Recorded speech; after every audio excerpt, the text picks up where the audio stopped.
kita mendapat pahala seolah-olah kita mendirikan keseluruhan malam kita dengan solat. Baik. Muslimin dan muslimat yang dirahmati Allah sekalian, sama-sama kita ulang kaji balik ya, bahawa setiap majlis ilmu sebegini, insya-Allah ya, Nabi menyatakan bahawa ada 4 benda yang akan dikurniakan kepada mereka yang menghadiri majlis zikir. Apa dia? Yang pertama ialah diturunkan rahmat kepada kita ya. Kedua, diberikan ketenangan. Ketiga, Allah Ta'ala akan menyebutkan nama kita kepada para malaikat. Wa nazalat alaihimus sakinah wa dzakarahumullahu fi man 'indah. La yaq'udu qaumun yadhkuruna Allah illa hafathumul malaikah wa ghasyiyatuhumur rahmah wa nazalat alaihimus sakinah wa dzakarahumullahu fi man 'indah. Malaikat akan bersama-sama dengan kita dalam majlis malam ini. Kemudian diturunkan ya, dilimpahi rahmat kepada kita. Kemudian diberikan ketenangan. Dan yang keempat, Allah Ta'ala akan menyebut nama-nama kita kepada para malaikat ya. Baik. Insya-Allah ya. Dan lebih istimewa lagi ya, kita akan mengambil barakah, keberkatan, kebaikan yang banyak, yang mana sama-sama kita akan membacakan hadis-hadis Nabi sallallahu alaihi wasallam ya. Hadis-hadis Nabi ini dalam bentuk ucapan ya, yang mana para sahabat yang melaporkan, yang meriwayatkan hadis ini, meriwayatkan sebagaimana yang mereka dengar. Jadi apa yang akan kita bacakan ini adalah lafaz-lafaz yang disampaikan, yang disebutkan oleh baginda Nabi sallallahu alaihi wasallam. Sungguh pun pada ketika sekarang ini kita belum ada lagi kemahiran bahasa Arab. Kita tak mampu nak memahami secara langsung apa yang disampaikan dalam bahasa Arab tersebut. Namun insya-Allah tidak ada masalah. Kita dengar dengan niat untuk mengambil keberkatan ya, dan juga menzahirkan rasa sayang kita kepada Nabi sallallahu alaihi wasallam. Wa ma yantiqu 'anil hawa in huwa illa wahyun yuha. Nabi kita Nabi sallallahu alaihi wasallam tidak menuturkan sesuatu perkara melainkan apa semua itu diwahyukan oleh Allah Subhanahu wa taala kepada baginda Nabi. Baik. Setakat ini yang kita telah laksanakan ya, perbincangan dalam siri-siri sebelum ini, sehinggalah pada malam ini alhamdulillah kita memanfaatkan ya kitab 40 hadis akhlak mulia. Hadis-hadis yang mengumpulkan ya tentang perilaku, tentang akhlak mulia yang diajarkan oleh syariat Islam yang telah ditunjukkan oleh baginda Nabi sallallahu alaihi wasallam. Kita ingat balik ya bahawa dalam Islam ini fardu ain, iaitu fardu ke atas setiap orang Islam ya yang mukallaf adalah untuk menuntut ilmu fardu ain ya, iaitu ilmu yang melibatkan akidah, ilmu yang melibatkan tauhid kita. Seterusnya ilmu yang melibatkan peraturan-peraturan, panduan-panduan ibadah. Macam mana kita nak mendirikan salat, macam mana kita nak melaksanakan ibadah puasa, nak bayar zakat, nak menunaikan haji dan seumpamanya. Itu adalah bidang ilmu kedua yang perlu kita berikan perhatian. Dan yang ketiga adalah apa dia? Adalah ilmu berkenaan dengan akhlak. Ilmu yang berkenaan dengan rohani kita, jiwa kita. Ya, jadi ketiga-tiga perkara ini perlu diseimbangkan ya, perlu diseimbangkan. Tak boleh satu sahaja yang kuat, yang selebihnya kita abaikan. Contohnya kita kuat akidah saja. Kita memahami betul-betul perbahasan sifat 20.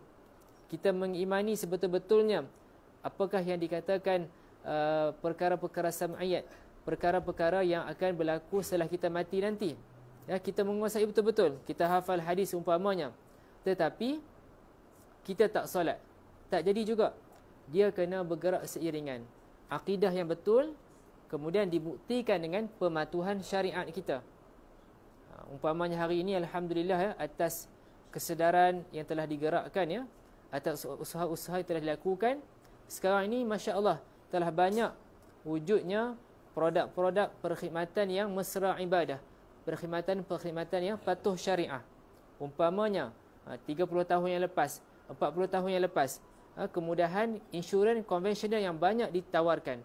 Namun sekarang ini alhamdulillah sudah banyak ya perkhidmatan-perkhidmatan yang berpandukan syariah, umpamanya takaful dan seumpamanya, yang telah ditawarkan membantu kita untuk melaksanakan ibadah. Jadi itu yang kita nak gambarkan, nak tunjukkan bahawa tiga-tiga benda ini kena bergerak seiringan.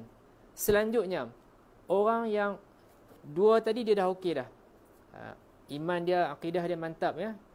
Dia meyakini ya alam barzakh, kebangkitan di akhirat nanti, mizan, meniti titian sirat dan seterusnya, sama ada ke syurga ataupun neraka. Mengimani bahawa di akhirat nanti, di syurga nanti, orang beriman akan mendapat kemuncak nikmat dalam syurga. Apa dia? Iaitu diizinkan untuk melihat zat Allah Subhanahu Wa Taala. Itu adalah kemuncak nikmat di dalam syurga nanti. Dan juga keseronokan, kebahagiaan berada dalam syurga. Apa dia? Kerana di situ adanya baginda Nabi kita, Nabi SAW.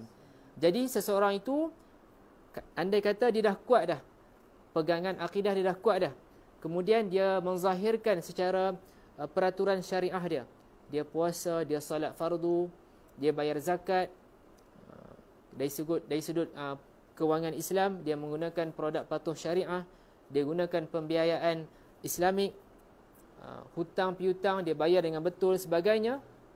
Tetapi dari sudut akhlaknya dia tak jaga. Dia solat malam dengan banyak, tujuan dia apa dia?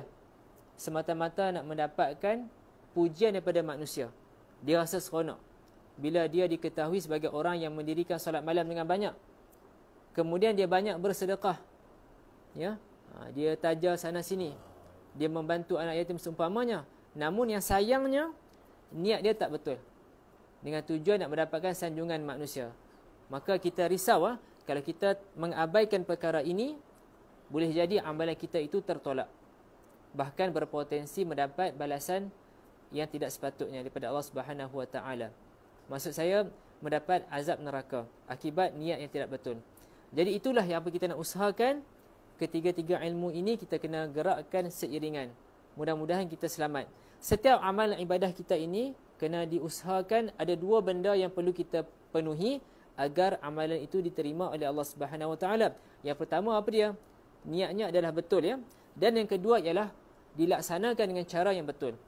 Umpamanya hari ini ya, sekarang dah nak dekat dengan Aidil Adha, dengan jemaah haji di Makkah dan seumpamanya, maka haji ni pun kena dilaksanakan dengan mematuhi peraturan-peraturan, rukun-rukun, syarat-syarat dan seumpamanya. Tak boleh kita sekadar seronok-seronok pergi dekat Mekah, pergi dekat di Arafah dan semuanya tanpa mengikut peraturan yang disediakan. Jadi sia-sialah pergi sana. Kan? Dan sekarang ni pun nak pergi haji, kosnya banyak ya. Jadi kalau tidak melaksanakan dengan betul, maka sia-sialah dia pergi ke Mekah. Hajinya tidak diterima. Oleh sebab yang demikian ya, kena ada persiapan ulang kaji, kursus haji dan seumpamanya. Baik. Jadi dua benda ini kena gerak seiringan. Itulah yang kita nak usahakan sekarang ya. Pada pertemuan-pertemuan yang kita laksanakan di sini, kita nak membincangkan ilmu-ilmu tentang akhlak. Ya, dan sebelum ini, pertemuan sebelum ini kita telah membacakan hadis-hadis yang berkenaan dengan adab ataupun hak kejiranan. Yang mana kita tidak boleh membawa mudarat kepada jiran kita. Ya, dalam situasi moden pada hari ini, dalam situasi kita bermasyarakat, berjiran, rumah bertingkat dan seumpamanya, lebih-lebih lagi lah kita kena beri perhatian. Kadang-kadang kita buat bunyi bising, itu mengganggu jiran kita. Kita membuat bau busuk ya. Contohnya sampah yang kita tidak selenggara dengan baik. Air sampah itu mengalir, menyebabkan kawasan umum itu menjadi busuk. Maka benda itu adalah sesuatu yang tidak dianjurkan oleh Islam. Sesiapa yang beriman kepada Allah Ta'ala dan hari akhirat, maka dia tidak boleh membawa mudarat kepada jiran-jirannya. Jadi sayanglah kalaulah orang itu betul-betul ya, dia solat betul-betul, solat malam, solat fardu, solat sunat, tetapi aspek kejiranan dia abaikan. Dia ibarat kita ada satu bekas tadahan air ataupun timba lah kan. Hari ini mungkin dah senang lah kan ya, dah ada bekalan paip air. Mungkinlah di kawasan pedalaman yang tidak ada sistem bekalan air yang secara berpaip, yang kena ambil guna apa tu, perigi kan, dan kena transport daripada perigi itu ke rumah. Daripada perigi itu kita kena guna satu bentuk baldi ataupun timba. Yang kita ambil dah banyak dah. Itu ibarat analogi ibadah yang kita lakukan. Tetapi ada banyak lubang. Cuba bayangkan, daripada perigi nak pergi ke rumah kira-kira 100 meter. Kan? Kita dekat perigi tu kita isi air dengan penuh, tapi bila kita berjalan air tu bocor. Baldi tu bocor. Keluar air menitis. Daripada tempat perigi sampai ke rumah, akhir sekali yang tinggal sikit sahaja. Itulah perumpamaannya. Kalau kita hebat ibadah sekali sebagaimanapun, sehebat manapun, tetapi kalau kita abaikan perkara-perkara sebegini, itu menjadi punca pahala tu akan hilang. Akhir sekali akan menyebabkan dapat penat sajalah ya. Itulah yang kita nak cuba berikan perhatian. Baik. Jadi pada pertemuan sebelum ini kita telah membacakan ya sejumlah dah 31 hadis ya. 31 buah hadis. Baik, insya-Allah kita akan teruskan pada malam ini dengan hadis-hadis yang ada dalam kitab ini. Baik. Hadis yang ke-32 pada malam ini yang berjudul Berani dan Disiplin. An Anasin radhiyallahu anhu qala kana Rasulullah sallallahu alaihi wasallam ahsanan nasi wa ajwadan nasi wa ashja'an nasi. Ya, daripada Sayyidina Anas radhiyallahu anhu berkata, Nabi sallallahu alaihi wasallam adalah seorang yang ahsanan nasi, manusia yang paling baik. Ya, dari segi sebaik akhlaknya manusia. Wa ajwadan nasi, dan yang paling pemurah, dan orang yang paling berani. Wa ashja'an nasi. Qala wa qad fazi'a ahlul madinati lailan sami'u sautan. Pada suatu malam pernah terjadi suatu kejadian yang mencemaskan penduduk Madinah. Ya. Sami'u sautan, mereka mendengar suatu suara yang mencemaskan. Okey, lalu orang ramai berpusu-pusu ke arah suara tersebut. Fatalaqahumun Nabiy sallallahu alaihi wasallam ala farasin li Abi Talhah uryin wa huwa mutaqallidun sayfahu faqala lam tura'u lam tura'u. Tiba-tiba manusia yang beramai-ramai berpusu-pusu menuju ke arah bunyi tadi, tiba-tiba mereka menemui baginda Nabi sallallahu alaihi wasallam dalam perjalanan balik dari tempat kejadian tersebut. Baginda menaiki kenderaan iaitu kuda kepunyaan Abu Talhah yang tidak berpelana, dalam keadaan menggantungkan pedangnya pada lehernya, sambil baginda menyatakan, tidak mengapa, tiada sesuatu yang kamu takutkan. Hadis riwayat Imam Bukhari.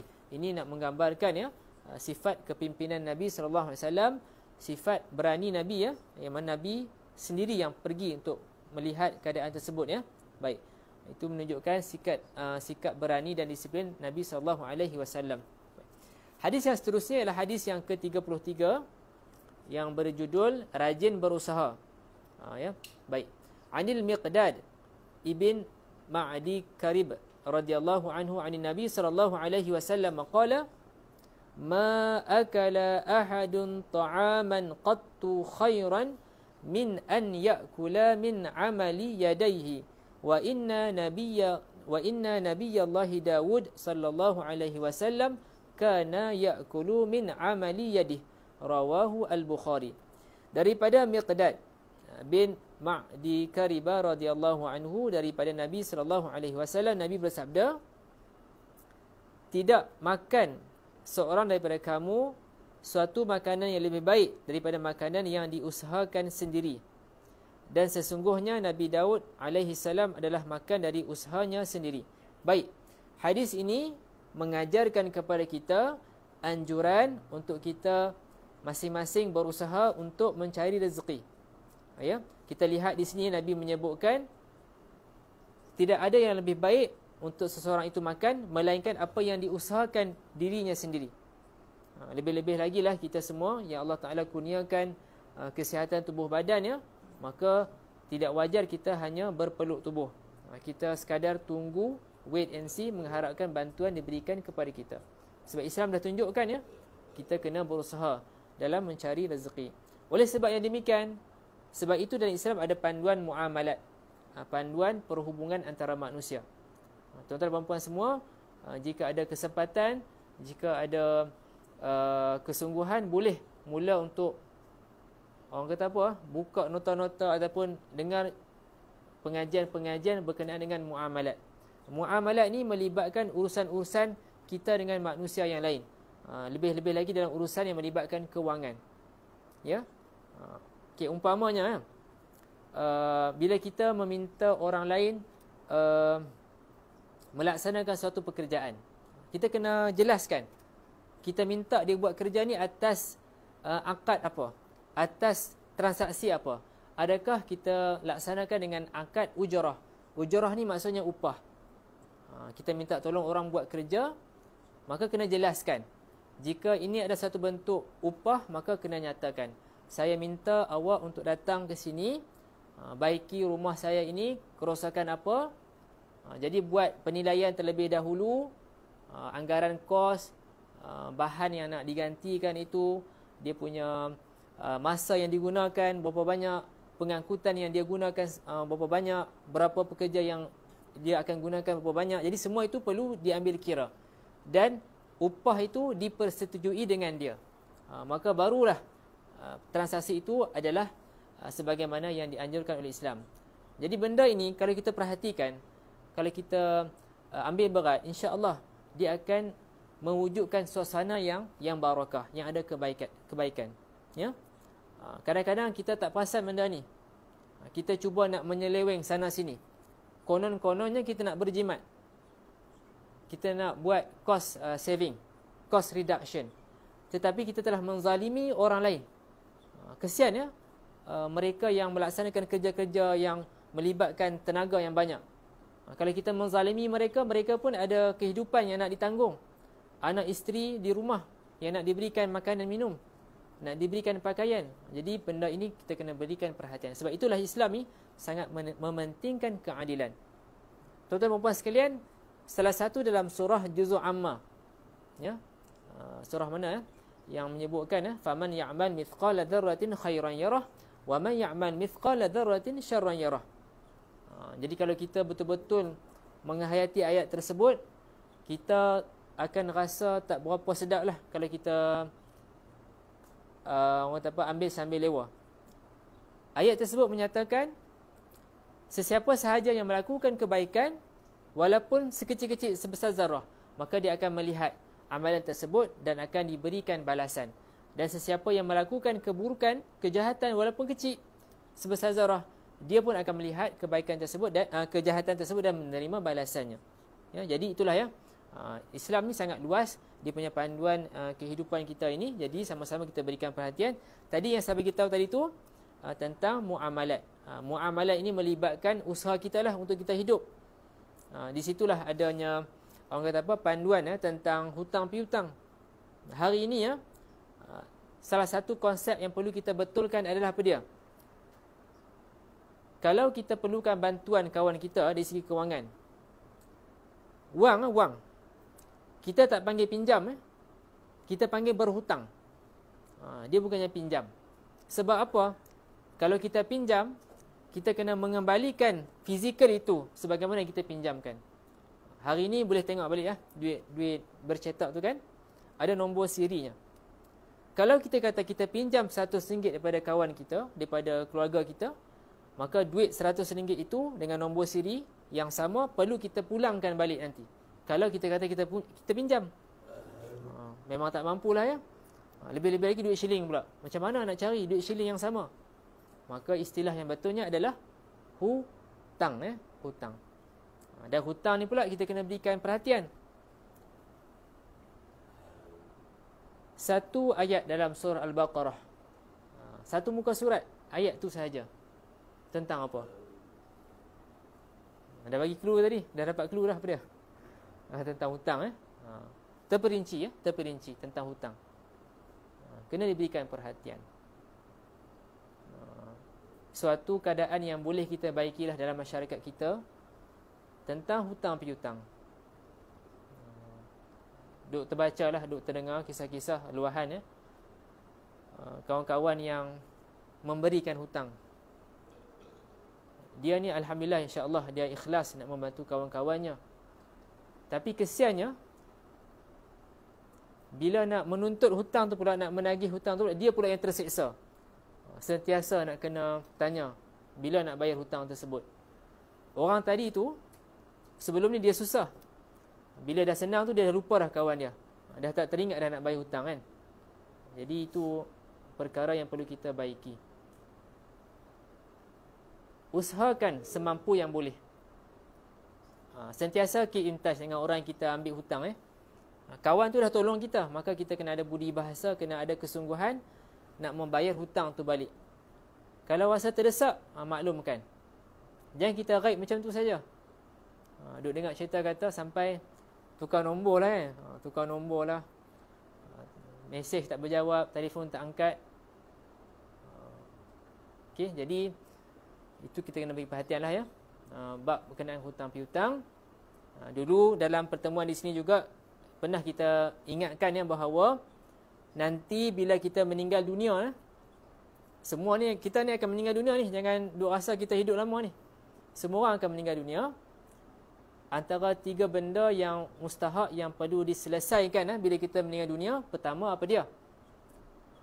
Kita nak menguruskan jenazah kita ya. Di sudut belanja semualah ya. Kos-kos di segi mandi, solat jenazah, nak bawa ke tanah perkuburan, nak sediakan yang lahat dan seumpamanya. Itu yang pertama. Yang kedua, harta kita semua tu digunakan untuk apa? Kena bayar hutang kena bayar hutang. Sebab itu kalau kita perasan pengumuman yang dibuat semasa solat jenazah, waris akan nyatakan siapa yang arwah ni telah berhutang padanya sebelum ini, sila temui saya ataupun ahli waris untuk orang kata apa, bayar hutang tu balik. Jadi tak terlepas, kena bayar juga hutang walaupun kita telah meninggal dunia. Yang ni kena bagi perhatian bahawa takut-takut kita tersangkut, tak boleh masuk ke dalam syurga kerana hutang yang kita masih lagi tak bayar semasa hidup. Jadi untuk tujuan tersebut ya, kalau kita berhutang, tulis betul-betul dalam macam buku rekod kita lah. Mana tahu minggu depan, na'udzubillah min dzalik, tiba-tiba terjadi suatu perkara yang kita pun tak jangka dan kita terus meninggal dunia. Bayangkan kalau tak ada seorang pun daripada waris kita tahu kita telah berhutang. Maka Masya Allah, tak tahulah apa terjadi nanti ya selepas kita meninggal dunia. Jadi kalau melibatkan hak orang lain, kita berikan perhatian yang sewajarnya. Baik, kembali kepada hadis yang kita nyatakan sebentar tadi. Sebagaimana Islam menganjurkan, mengajarkan kepada kita untuk rajin berusaha, sebagaimana yang telah ditunjukkan oleh Nabi Daud alaihissalam, yang mana baginda Nabi Daud bekerja Apa lagi yang dinyatakan oleh Nabi SAW berkenaan dengan Nabi Daud? Antaranya ialah Nabi menyatakan puasa yang baik, yang terbaik yang boleh dilakukan antaranya ialah puasa Nabi Daud. Bagaimana puasa Nabi Daud ini? Selang sehari ya. Jadi nampak seimbang kan? Dia balance lah, balance. Dan baru-baru ini saya menghadiri majlis ilmu di Masjid Negeri Shah Alam bagaimana ulama Al-Azhar yang hadir ya, menceritakan bagaimana kalaulah kita menghitung hari-hari yang Nabi SAW melaksanakan ibadah puasa. Puasa hari putih, puasa Isnin Khamis, puasa seumpamanya seterusnya. Kalau kita kumpulkan semua itu, jumlahnya kira-kira 6 bulan. Nampak tak? Dia seimbang lah. 6 bulan berpuasa dan 6 bulan lagi kita berbuka puasa. Jadi itu antara yang boleh kita lakukan ibadah puasa Nabi Daud. Jadi siapa yang mampu, yang kuat, boleh laksanakan. Hari ini orang lebih ada motivasi untuk jaga pemakanan. Sebab apa? Dia nak kesihatan badan dia kan. Tetapi insya-Allah tidak ada masalah. Cumanya kita murnikan niat kita kita nak jaga kesihatan dengan niat kita nak jaga nikmat Allah Subhanahu Wa Taala. Mudah-mudahan kita boleh beribadah dengan baik. Baik. Jadi di sini Nabi Daud dinyatakan baginda bekerja, berusaha bekerja. Baik. Lebih-lebih lagi lah orang lelaki yang ada kekuatan fizikal kena berusaha untuk mencari rezeki Baik. Dan kita lihat dalam kalangan para sahabat Nabi SAW itu pun banyak ya yang tunjukkan misal dari segi bekerja, berusaha ya. Baik. Dari sudut Nabi-Nabi kita lihat ya, Nabi Daud bekerja sebagai apa? Tukang besi. Nabi Nuh alaihi salam tukang kayu yang kita maklum Nabi Nuh membina bahtera bahtera. Kemudian Nabi Sulaiman alaihi salam baginda sebagai raja yang mengatur pemerintahan.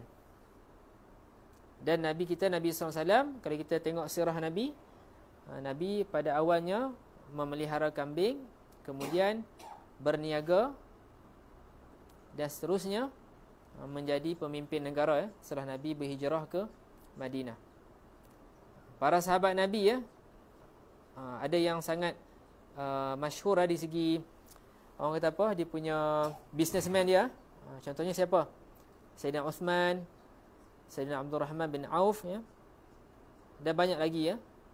Dan dalam kalangan ulama Islam tu pun ada antara mereka yang bekerja dari segi orang kata apa? Kerjaya dia lah selain daripada ulama dia. Antaranya yang mendapat gelaran apa dia? Al-Attar.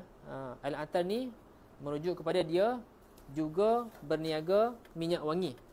Kemudian Al-Qaffal ulama tersebut juga dia bekerja sebagai tukang kunci. Ada juga Al-Mawardi, peniaga air mawar. As-Saykh, tukang emas. Al-Warraq, peniaga kertas. As-Sabbagh, tukang celup kain. Az-Zayyad, peniaga minyak dan seumpamanya. Dan itulah kita lihat ya, dengan rancaknya usaha ini, perbincangan fiqh itu pun berkembang juga. Kan? Macam mana bincangkan soal kita nak jual beli emas umpamanya. Kan? Jual beli emas pun ada cara dia, tak boleh kita jual beli benda-benda macam biasa. Dia ada cara dia. Jadi ada perbincangan-perbincangan yang dilaksanakan, ya. Baik. Jadi ya, insya-Allah mudah-mudahan menjadi orang kata apa?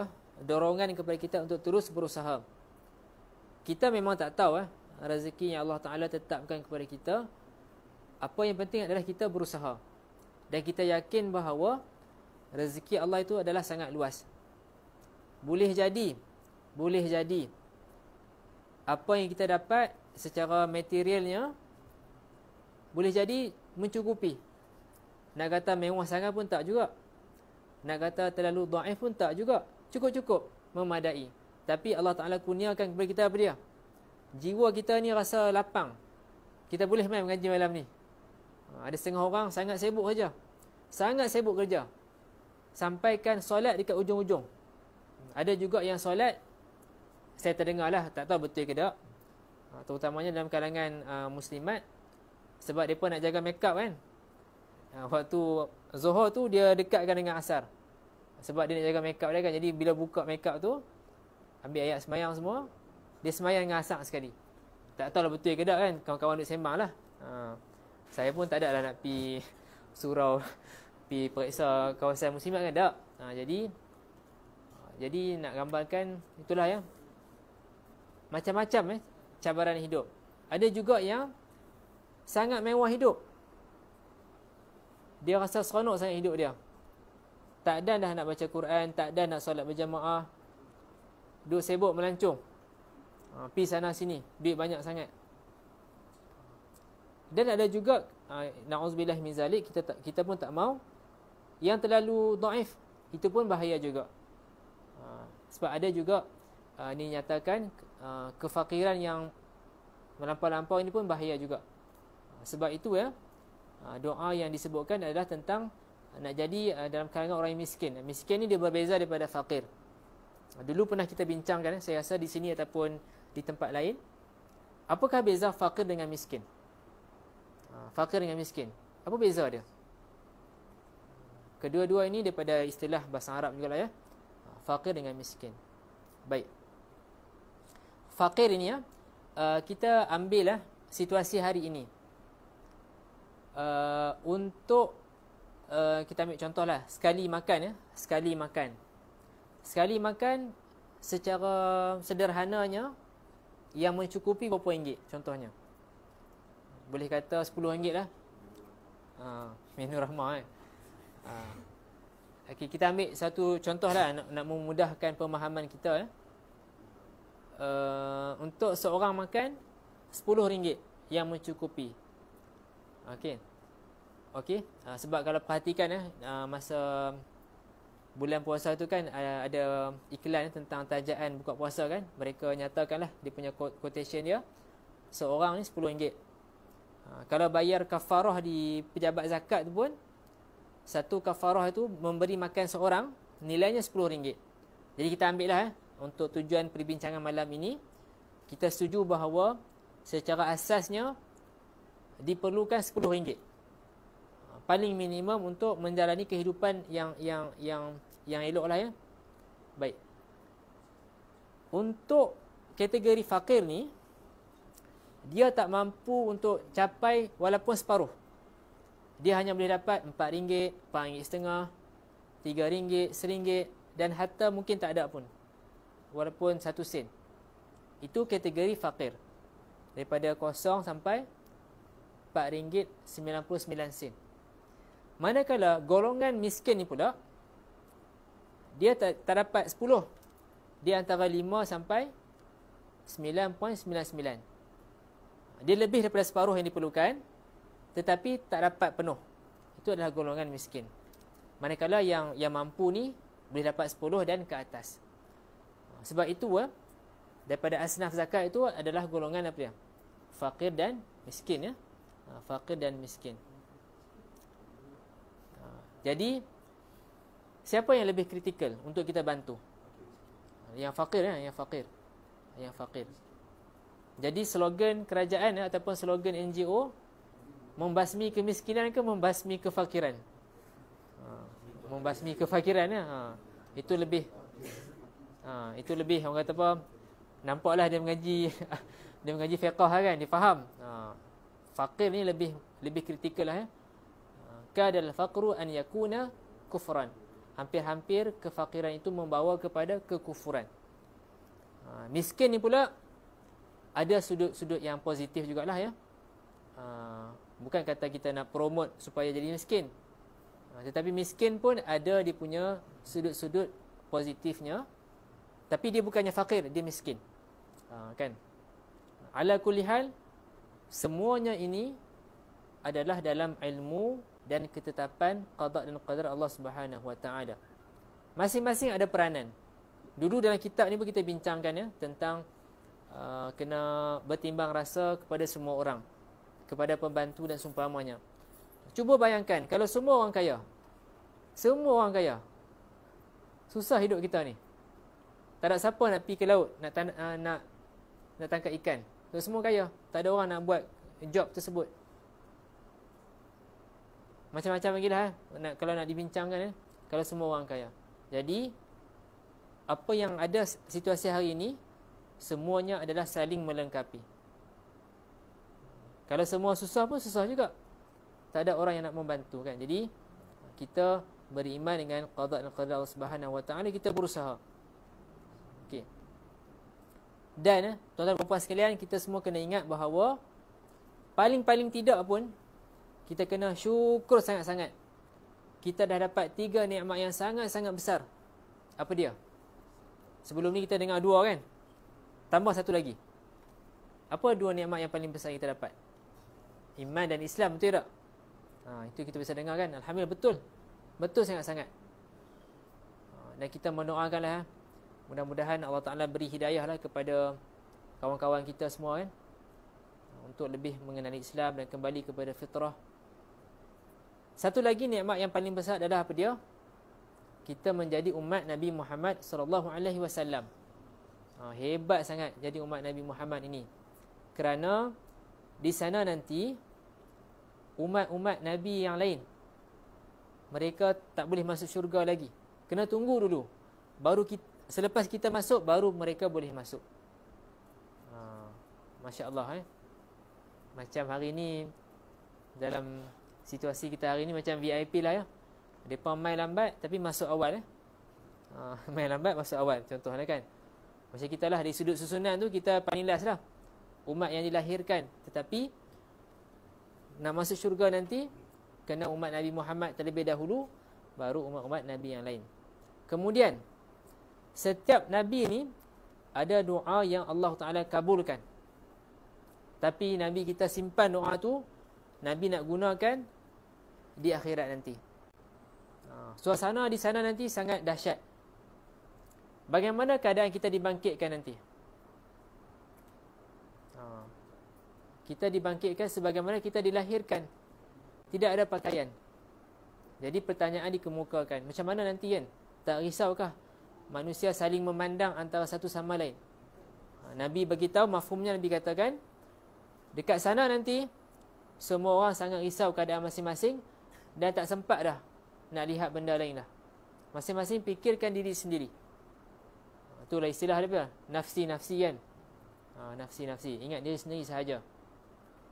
Bahkan dikatakan bahawa seorang anak tu pun cuba nak lari daripada terjumpa mak ayah dia. Dia takut sangat terjumpa mak ayah dia. Kerana apa? Takut-takut mak ayah dia minta pahala daripada dia. Sebab semua orang memerlukan bekalan pahala. Dulu kita pernah bincangkan bahawa di mahsyar nanti urusan di sana guna currency apa? Kat sana, urusan kat sana nanti menggunakan dosa dan pahala. Tak guna dah ringgit Malaysia ke, rupiah ke, baht ke, dolar ke kan. Tak guna dah.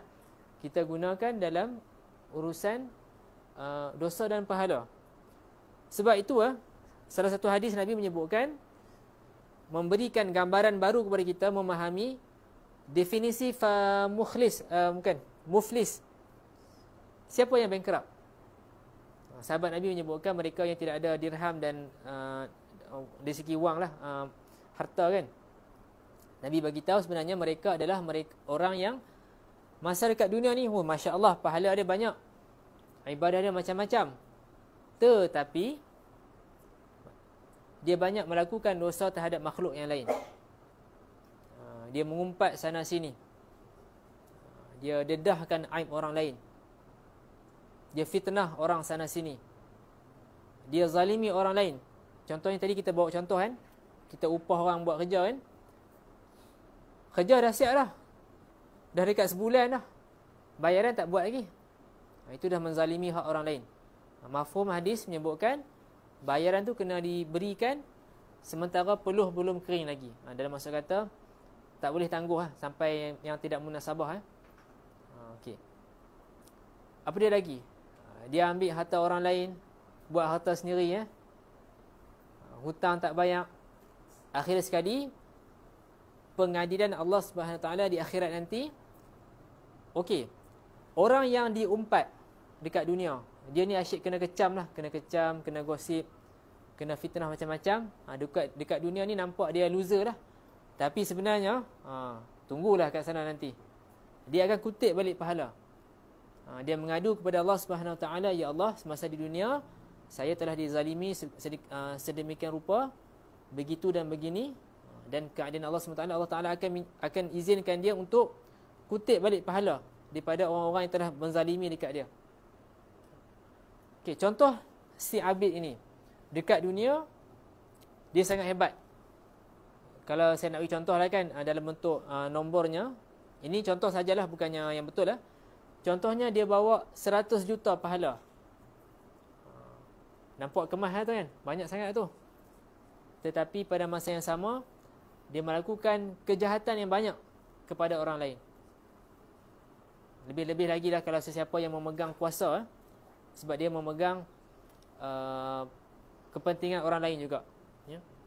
Kalau dia berlaku zalim kepada rakyat, khianat dan seumpamanya, banyak lagi lah orang yang akan terkait dengan dia. Jadi orang yang ibadah banyak tadi kan, 100 juta contohnya, pada masa sama juga dia buat dosa yang banyak kepada orang lain. Dosa dengan makhluk tidak diampunkan oleh Allah Subhanahu Wa Taala, melainkan makhluk tersebut yang mengampunkan.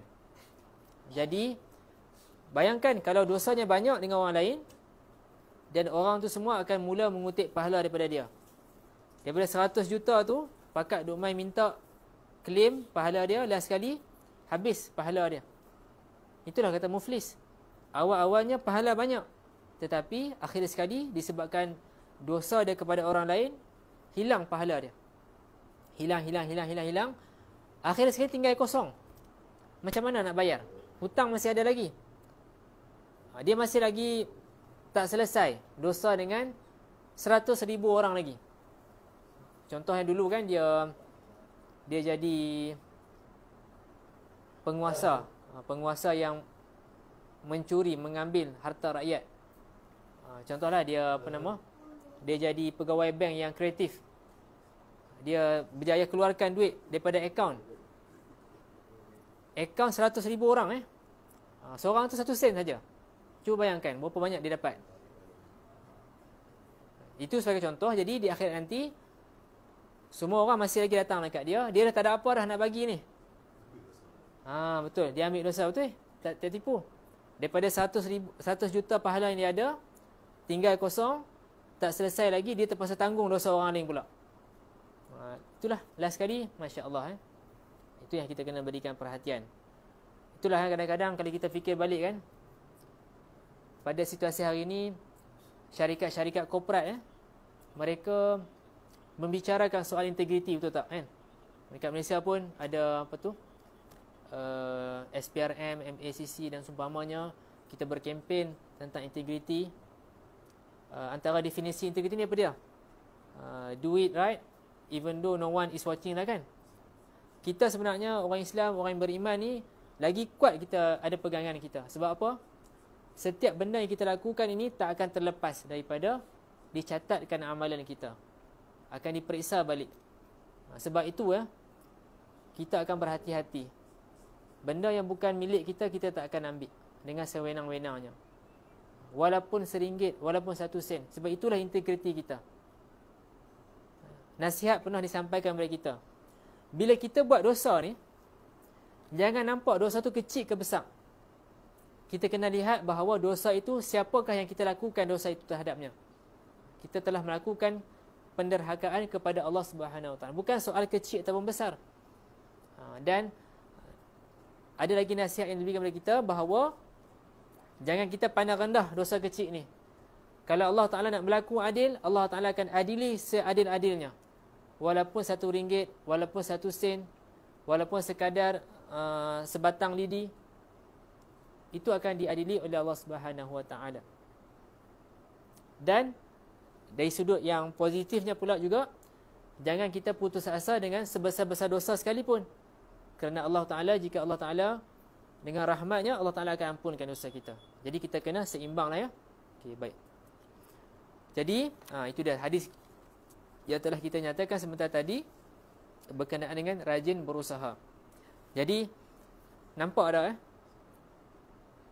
mau tak mau kita kena usaha jugalah untuk sentiasa membaiki diri kita. Dia tak sama dengan ceramah motivasi macam mana nak banyakkan duit. Betul lah kan, ada dia punya konsep-konsep, teori-teori daripada barat dan seumpamanya, motivasi-motivasi. Tetapi dia tak akan sama dengan apa yang kita mengaji, yang secara khususnya panduan daripada Al-Quran dengan hadis Nabi SAW. Sebab itulah roh kita nak dihubungkan dengan Allah Subhanahu Wa Taala. Mudah-mudahan Allah Subhanahu Wa Taala terus memimpin kita dan kita melazimi majlis-majlis yang baik seumpama ini. Mudah-mudahan Allah Ta'ala menetapkan kita atas jalan yang benar. Dan sentiasalah kita usahakan doa agar Allah Ta'ala tetapkan iman kita dan meninggal dunia dalam keadaan beriman. Mengucapkan la ilaha illallah Muhammadur Rasulullah, sebagaimana mafhum sabda Nabi SAW, sesiapa yang akhir hayatnya menyebut la ilaha illallah akan masuk syurga, insya-Allah. Jadi kita kena biasakan menyebut la ilaha illallah dan kita doa. Itu menunjukkan komitmen kita agar diberikan husnul khatimah. Masuk syurga tu pula ada dua maksud. Sama ada masuk terus ataupun kena selesaikan dosa dahulu.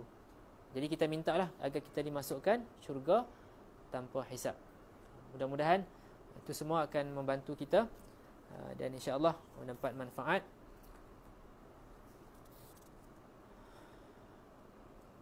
InsyaAllah pada pertemuan akan datang kita akan sambung tentang hadis yang masih lagi tentang usaha rajin bertanam. Kemudian bab pemimpin dan juga peniaga. InsyaAllah mudah-mudahan ada kesempatan yang akan datang. Dah masuk nak masuk ni kan, insya-Allah. Mudah-mudahan beroleh manfaat yang berterusan. Apa-apa yang kurang saya mohon maaf, dan alhamdulillah atas apa yang Allah kurniakan. Mudah-mudahan mendapat manfaat. Kita main ni kalau boleh kita cuba simpanlah sikit-sikit. Bukan nak suruh ingat semua. Tak suruh pun ingat semua daripada pukul 8 tadi sampai lah ni kena ingat sebiji-sebiji tak. Kalau ingat satu pun dah cukup dah. Dan cuba nak amalkan dalam hidup kita. Yang ini yang ustaz-ustaz kita duk ajak. Kita ni main mengaji, niatkan supaya paling tidak pun boleh amal sikit pun tak apa. Sekali pun tak apa. Tadi kita bincang pasal hutang kan. Lepas ni beringatlah. Kalau kita hutang, kena amanah lah. Jangan terus ghaib. Jadi manusia yang hilang kan. Penghutang yang hilang. Lepas dapat duit, terus ghaib, lenyap. Hilang daripada radar kan, sebab takut dijejaki oleh pemiutang kan. Jadi inilah kena usahakanlah insya-Allah. Setakat itu sahaja pada malam ini. Insya-Allah kita bertemu lagi. Hadza wabillahi taufiq hidayah. Assalamualaikum warahmatullahi wabarakatuh.